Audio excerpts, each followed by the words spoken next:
ഇന്ന് നാട്ടെടുക്കളയിൽ വെജിറ്റബിൾ പുലാവ് തയ്യാറാക്കുന്നത് എങ്ങനെയാണെന്ന് നോക്കാം. അതിനുവേണ്ടി 2 കപ്പ് ജീരകശാല അരി എടുത്തിട്ടുണ്ട്. കുറച്ച് കോളിഫ്ലവർ മഞ്ഞൾപ്പൊടിയിലിട്ട് ഇങ്ങനെ ചൂടുവെള്ളത്തിലിട്ട് കഴുകി വെച്ചിട്ടുണ്ട്. കുറച്ച് മസാലകൾ എടുത്തിട്ടുണ്ട്. ഇതെല്ലാം ഞാൻ വെയിലത്തിട്ട് ഉണക്കിയതാണ്. അപ്പോൾ ഏലക്കായിൻ്റെ എല്ലാം കളർ നോക്കറോ വെള്ള കളറായി മാറിയിട്ടുണ്ട്, പച്ച കളറെല്ലാം പോയിട്ട്. അങ്ങനെ കുറച്ച് മസാലകൾ എടുത്തിട്ടുണ്ട്. ഒരു സവാള ചെറുതായി നുറുക്കിയെടുത്തിട്ടുണ്ട്. ഇത് കൈത ലീഫ് എന്ന് പറയും. ഇത് ബിരിയാണിക്കെല്ലാം ഇടുന്ന ഒരു ഇലയായത്. പിന്നെ ഒരു ക്യാരറ്റ് ചെറുതായി നുറുക്കിയെടുത്തിട്ടുണ്ട്. ഒരു ഉരുളക്കിഴങ്ങ്, ഒരു 4 ബീൻസ് ചെറുതായി നുറുക്കിയെടുത്തിട്ടുണ്ട്. ഒരു ക്യാപ്സിക്കത്തിൻ്റെ ചെറിയൊരു കഷ്ണം നുറുക്കിയെടുത്തിട്ടുണ്ട്. ഒരു പച്ചമുളക്, ബീൻസ് ഒരു 3 ബീൻസ് ചെറുതായി നുറുക്കിയെടുത്തിട്ടുണ്ട്. ഇതിൽ പട്ടാണി കടലൊക്കെ വേണമെങ്കിലും ഇടാം, ഏത് വെജിറ്റബിൾ വേണമെങ്കിലും ഇടാം നമുക്ക്. ഇത്രയും ഞാൻ എടുത്തിട്ടുള്ളൂ. ഇതെങ്ങനെ തയ്യാറാക്കും? ഈ കപ്പിന് 2 കപ്പ് അരി എടുത്തത് 1/2 കിലോ അരി ഉണ്ടാവും. ഇനി ഇത് തയ്യാറാക്കുന്നത് എങ്ങനെയാണെന്ന് നോക്കാം. ഇതിലേക്ക് 1 ടേബിൾ സ്പൂൺ നെയ്യ് ഒഴിച്ചിട്ടുണ്ട്. ഇനി ഇതിലേക്ക് 1 ടേബിൾ സ്പൂൺ സൺഫ്ലവർ ഓയിലും ഒഴിച്ചിട്ടുണ്ട്. ഇത്ര എണ്ണ മതി. ഇനി ഇതിലേക്ക് എടുത്തു വെച്ച മസാലകൾ ചേർത്ത് കൊടുക്കാം. ബേ ലീഫ്, കറുവപ്പട്ട, ഗ്രാമ്പു, ഏലക്ക.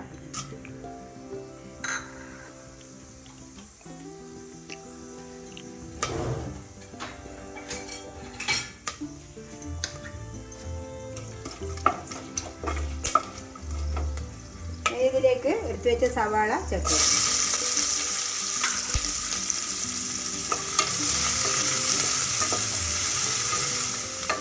ഇതിലേക്ക് കുറച്ച് കറിവേപ്പില ചേർത്ത് കൊടുക്കാം. കുറച്ച് മല്ലിയില ചേർത്ത് കൊടുക്കാം. ഇനി എടുത്തു വെച്ച ഇല നമുക്ക് മുറിച്ചിടാം.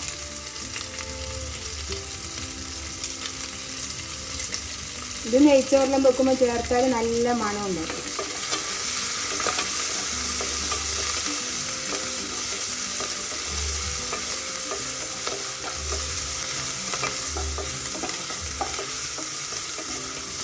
ഇനി ഇതിലേക്ക് എടുത്തു വെച്ച പച്ചക്കറികൾ ചേർത്ത് കൊടുക്കാം.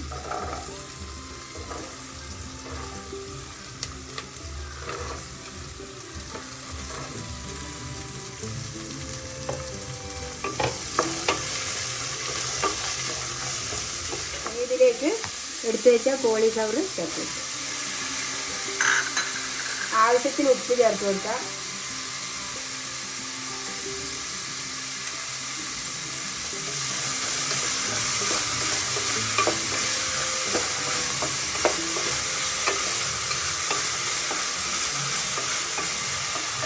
ഇനി ഇതിലേക്ക്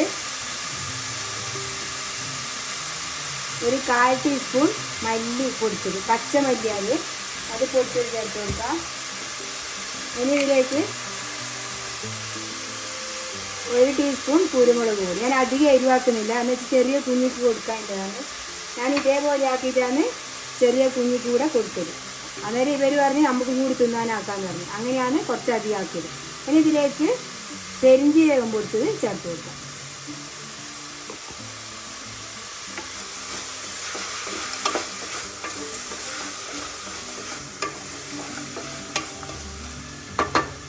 ഞാൻ അരി നല്ലോണം കഴുകി വൃത്തിയാക്കിയിട്ടുണ്ട്. ഈ അരിക്ക് കണക്കായ വെള്ളം ഒഴിച്ചു കൊടുക്കാം. ഞാൻ ഇരട്ടി വെള്ളം എടുക്കുന്നുണ്ട്.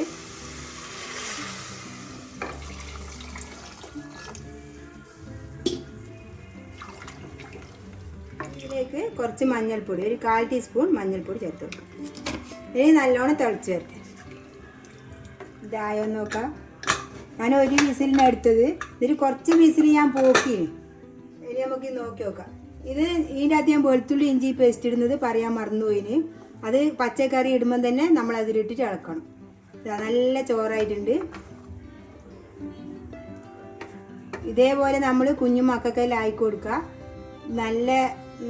നല്ല ടേസ്റ്റായി ഇങ്ങനെ ആക്കി കഴിക്കാനും. ഇതേപോലെ എല്ലാവരും ഉണ്ടാക്കി നോക്കുക. എൻ്റെ വീഡിയോ ഇഷ്ടപ്പെടുന്നെങ്കിൽ ലൈക്ക് ചെയ്യുക, ഷെയർ ചെയ്യുക, സബ്സ്ക്രൈബ് ചെയ്യുക.